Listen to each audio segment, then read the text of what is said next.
ਐਸੇ type cause and solution ਨੂੰ ਨਿਭਾਉਣ ਤੋਂ ਪਹਿਲਾਂ ਦੇਖਦੇ ਹਾਂ ਆਇਲਸ ਐਗਜ਼ਾਮ ਵਿੱਚ ਇਸ ਦੀ ਸਟੇਟਮੈਂਟ ਕਿਸ ਤਰ੍ਹਾਂ ਆਉਂਦੀ ਹੈ। ਹੁਣ ਤੁਸੀਂ ਦੇਖ ਰਹੇ ਹੋ statement, in most of the countries obesity has become serious concern which related to bad health issue. What are causes of this? What do you think of this solution? ਇਸ ਸਟੇਟਮੈਂਟ ਵਿੱਚ ਪਹਿਲਾ ਸੈਂਟੈਂਸ ਇੱਕ situation ਜਾਂ fact ਹੁੰਦਾ ਹੈ ਅਤੇ ਉਸ ਤੋਂ ਬਾਅਦ ਉਸ ਕੁਐਸਚਨ ਵਿੱਚ ਇਸ ਸਿਚੁਏਸ਼ਨ ਜਾਂ ਫੈਕਟ ਦੇ ਹੋਣ ਦੇ ਕਾਰਨ ਮਤਲਬ ਕੋਜ਼ ਪੁੱਛੇ ਜਾਂਦੇ ਹਨ ਅਤੇ ਨਾਲ ਹੀ ਇਸ ਲਈ ਸੋਲਿਊਸ਼ਨ ਵੀ ਪੁੱਛਿਆ ਜਾਂਦਾ ਹੈ। ਇਸ ਤੋਂ ਪਹਿਚਾਨ ਹੁੰਦੀ ਹੈ ਕਿ ਇਹ ਇੱਕ ਕੋਜ਼ ਅਤੇ ਸੋਲਿਊਸ਼ਨ ਐਸੇ ਹੈ। ਚਲੋ ਸ਼ੁਰੂ ਕਰਦੇ ਹਾਂ ਇਸ ਐਸੇ ਨੂੰ ਨਿਭਾਉਣ ਦਾ ਤਰੀਕਾ। ਜਿਵੇਂ ਅਸੀਂ ਜਾਣਦੇ ਹਾਂ, ਸਭ ਤੋਂ ਪਹਿਲਾਂ ਇੰਟਰੋਡਕਸ਼ਨ ਪੈਰਾਗ੍ਰਾਫ ਲਿਖਿਆ ਜਾਂਦਾ ਹੈ। ਕੋਜ਼ ਅਤੇ ਸੋਲਿਊਸ਼ਨ ਵਾਲੇ ਐਸੇ ਦੇ ਇੰਟਰੋਡਕਸ਼ਨ ਨੂੰ 3 ਪੁਆਇੰਟਸ ਨੂੰ ਨਿਭਾ ਕੇ ਲਿਖਿਆ ਜਾ ਸਕਦਾ ਹੈ। ਸਭ ਤੋਂ ਪਹਿਲਾਂ ਦਿੱਤੀ ਹੋਈ ਸਟੇਟਮੈਂਟ ਦੀ ਪੈਰਾਫਰੇਜ਼ਿੰਗ ਕਰਨੀ ਹੈ ਅਤੇ ਉਸ ਤੋਂ ਬਾਅਦ ਇਸ ਸਟੇਟਮੈਂਟ ਦੀ ਸੀਰੀਅਸਨੈਸ ਜਾਂ ਇੰਪੋਰਟੈਂਸ ਬਾਰੇ ਦੱਸਣਾ ਹੈ। ਜਿਵੇਂ ਪਹਿਲਾ ਸੈਂਟੈਂਸ, ਨਾਊਅਡੇਜ਼ ਇਨ ਮੈਨੀ nations obesity is a complex issue for unfit human body to deal with, ਜੋ ਕਿ ਪੈਰਾਫਰੇਜ਼ਿੰਗ ਨੂੰ ਦੱਸਦਾ ਹੈ। ਇਸ ਤੋਂ ਬਾਅਦ ਵਾਲਾ ਸੈਂਟੈਂਸ ਇਸ ਸਿਚੁਏਸ਼ਨ ਦੀ ਇੰਪੋਰਟੈਂਸ ਬਾਰੇ ਦੱਸ ਰਿਹਾ ਹੈ।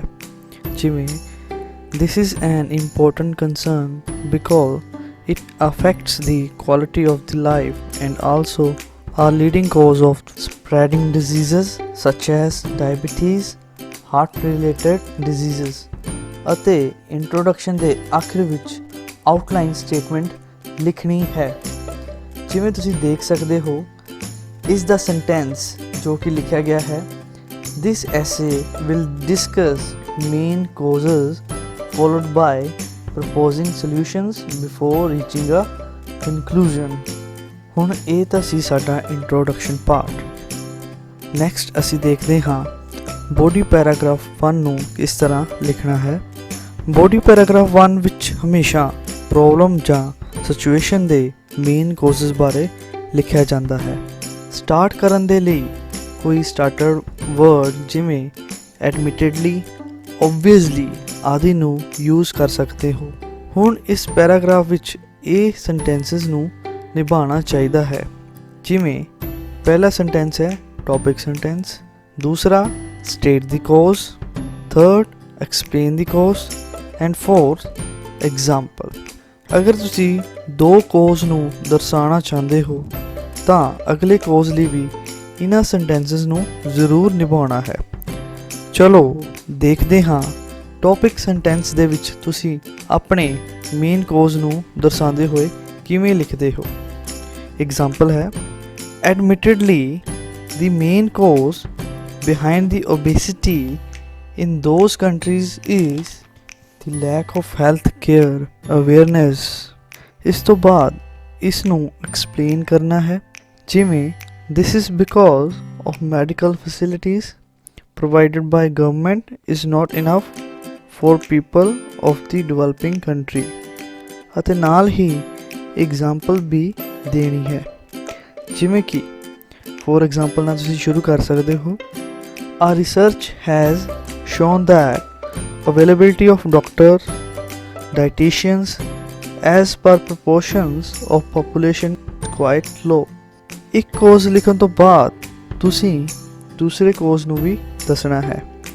ਜਿਵੇਂ ਕਿ ਅਨਦਰ ਓਬਵੀਅਸ, ਯਾਦ ਰਹੇ ਕਿ ਦੂਸਰਾ ਕੋਜ਼ ਤੁਸੀਂ ਦੂਸਰੇ ਕਿਸੇ ਸਟਾਰਟਰ ਦੇ ਨਾਲ ਸ਼ੁਰੂ ਕਰ ਸਕਦੇ ਹੋ। ਜਿਵੇਂ ਇਸ ਦੇ ਵਿੱਚ another obvious, nowadays lifestyle of people has been changing ਅਤੇ ਨਾਲ ਹੀ ਇਸ ਦੀ ਐਕਸਪਲੇਨੇਸ਼ਨ ਮਤਲਬ ਇਸ ਦੇ ਪੁਆਇੰਟ ਨੂੰ ਥੋੜ੍ਹਾ ਬਰੀਫ ਕਰਨਾ ਹੈ।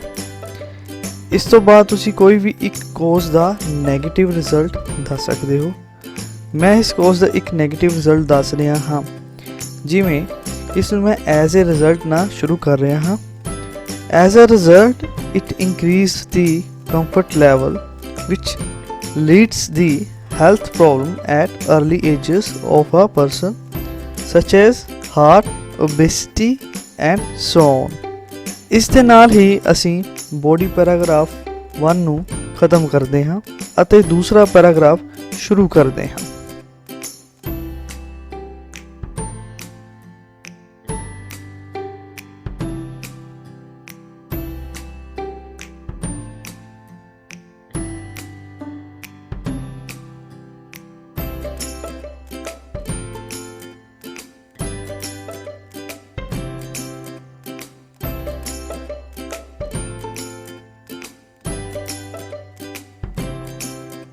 ਹੁਣ ਬੋਡੀ ਪੈਰਾਗ੍ਰਾਫ 2 ਵਿੱਚ ਤੁਸੀਂ ਐਸੇ ਵਿੱਚ ਪੁੱਛੇ ਹੋਏ ਦੂਸਰੇ ਕੁਐਸਚਨ ਭਾਵ ਸੋਲੂਸ਼ਨ ਬਾਰੇ ਦੱਸਣਾ ਹੈ।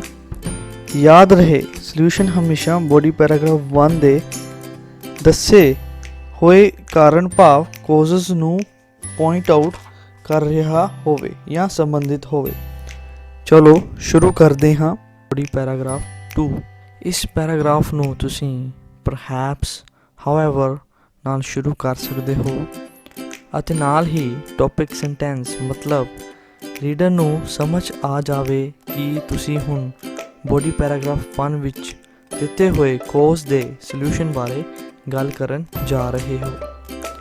ਜਿਵੇਂ perhaps however in terms of solution there is a potential to solve the problem। ਇਹ ਇੱਕ ਟੌਪਿਕ ਸੈਂਟੈਂਸ ਹੈ। ਇਸ ਤੋਂ ਬਾਅਦ ਪਹਿਲਾ ਸੋਲੂਸ਼ਨ ਜੋ ਕਿ ਪਹਿਲੇ ਕੋਜ਼ ਦੇ ਪ੍ਰਤੀ ਦਿੱਤਾ ਜਾ ਰਿਹਾ ਹੈ ਜਿਵੇਂ ਕਿ ਸੈਂਟੈਂਸ ਵਿੱਚ ਦੇਖ ਰਹੇ ਹੋ। First of all government should increase the medical institutions in country ਅਤੇ ਨਾਲ ਹੀ ਇਸ ਸੋਲੂਸ਼ਨ ਦੇ ਅਸਰ ਦੇ ਬਾਰੇ ਵੀ ਦੱਸਿਆ ਜਾਵੇ। ਜਿਵੇਂ ਸੈਂਟੈਂਸ ਵਿੱਚ ਜਿਵੇਂ ਤੁਸੀਂ ਦੇਖ ਰਹੇ ਹੋ indeed this would helps to enroll more and more students to pursue career in medical field। Accordingly, the government can take the service of more medical experts to deal with such issues। ਇਸ ਤਰ੍ਹਾਂ ਦੂਸਰਾ solution ਵੀ ਲਿਖਣਾ ਹੈ ਪਰ ਯਾਦ ਰਹੇ ਇਹ solution body paragraph 1 ਦੇ ਦਿੱਤੇ ਦੂਸਰੇ ਕੋਜ਼ ਲਈ ਹੀ ਹੋਣਾ ਚਾਹੀਦਾ ਹੈ। ਅੰਤ ਵਿੱਚ ਕਨਕਲੂਜਨ ਨੂੰ ਡਿਸਕਸ ਕਰਨ ਤੋਂ ਪਹਿਲਾਂ ਤੁਸੀਂ ਮੇਰੇ YouTube ਦੇ ਇਸ ਚੈਨਲ ਨੂੰ ਸਬਸਕ੍ਰਾਈਬ ਜ਼ਰੂਰ ਕਰੋ ਅਤੇ ਸਾਡੇ ਏਕਲਵਯ ਅਕੈਡਮੀ ਦੇ ਫੇਸਬੁੱਕ ਪੇਜ ਅਤੇ ਇੰਸਟਾ ਪੇਜ ਨੂੰ ਵੀ ਲਾਈਕ ਕਰਨਾ ਨਾ ਭੁੱਲੋ। ਕਨਕਲੂਜਨ ਵਿੱਚ ਸਿਰਫ ਅਸੀਂ ਕੋਜ਼ ਅਤੇ ਸੋਲੂਸ਼ਨ ਬੋਡੀ ਪੈਰਾਗ੍ਰਾਫ 1 ਅਤੇ 2 ਦੇ ਵਿੱਚ ਲਿਖ ਦਿੱਤੇ ਹਨ, ਉਹਨਾਂ ਨੂੰ ਬਰੀਫ ਕਰਕੇ ਲਿਖਦੇ ਹਾਂ। ਇਸ ਦਾ ਮਤਲਬ ਇਹ ਹੈ ਕਿ ਅਸੀਂ ਇੱਕ ਸੈਂਟੈਂਸ ਜੋ ਕਿ ਕਨਕਲੂਜਨ ਵਿੱਚ ਲਿਖ ਰਹੇ ਹਾਂ ਉਹਦੇ ਵਿੱਚ ਉਹਨਾਂ ਹੀ ਕੋਜ਼ਸ ਨੂੰ ਬਰੀਫ ਕਰਕੇ ਅਤੇ ਅਗਲੇ ਸੈਂਟੈਂਸ ਦੇ ਵਿੱਚ ਉਹਨਾਂ ਦੇ ਸੋਲੂਸ਼ਨ ਨੂੰ ਬਰੀਫ ਕਰਕੇ ਲਿਖਣਾ ਜ਼ਰੂਰੀ ਹੁੰਦਾ ਹੈ, ਜਿਹਨੂੰ ਅਸੀਂ ਸਮਰਾਈਜੇਸ਼ਨ ਕਹਿ ਸਕਦੇ ਹਾਂ। ਜਿਵੇਂ ਤੁਸੀਂ ਦੇਖ ਸਕਦੇ ਹੋ ਅਤੇ ਅਸੀਂ ਸਟਾਰਟ ਕਰਦੇ ਹਾਂ conclusion. In conclusion obesity is the serious problem in such countries as the prime reason of this problem is that a lack of medical facilities of the country as well as overuse of technical gadgets on daily basis। ਹੁਣ ਤੁਸੀਂ ਇਸ sentence ਦੇ ਵਿੱਚ ਦੇਖਿਆ ਕਿ ਅਸੀਂ body paragraph 1 ਦੇ ਵਿੱਚ ਜੋ ਕੋਜ਼ ਲਿਖੇ ਸਨ ਉਹਨਾਂ ਨੂੰ ਇੱਕ ਸੈਂਟੈਂਸ ਦੇ ਵਿੱਚ ਕਿਸ ਤਰ੍ਹਾਂ ਲਿਖ ਦਿੱਤਾ ਹੈ। ਇਸ ਦੇ ਨਾਲ ਹੀ ਜਿਹੜਾ ਤੁਸੀਂ ਅਗਲਾ ਸੈਂਟੈਂਸ ਸ਼ੁਰੂ ਕਰਨਾ ਹੈ ਉਹ ਭਾਵ ਇਸ ਦੇ ਸੋਲੂਸ਼ਨ ਦੀ ਹੀ ਗੱਲ ਕਰਦਾ ਹੋਵੇ ਅਤੇ ਉਸ ਸੈਂਟੈਂਸ ਨੂੰ ਤੁਸੀਂ ਸ਼ੁਰੂ ਕਰ ਸਕਦੇ ਹੋ I suggest that, I recommend that. ਮੈਂ ਹੁਣ ਇਹ ਸੈਂਟੈਂਸ ਆਈ ਸੁਜੈਸਟ ਦੈਟ ਨਾਲ ਸ਼ੁਰੂ ਕੀਤਾ ਹੈ ਅਤੇ ਲਿਖਿਆ ਹੈ I suggest that government should introduce the new institutions from where bring forth maximum medical experts to serve the nation, and new technical companies should come with new creative ideas which reduce the overuse of gadgets।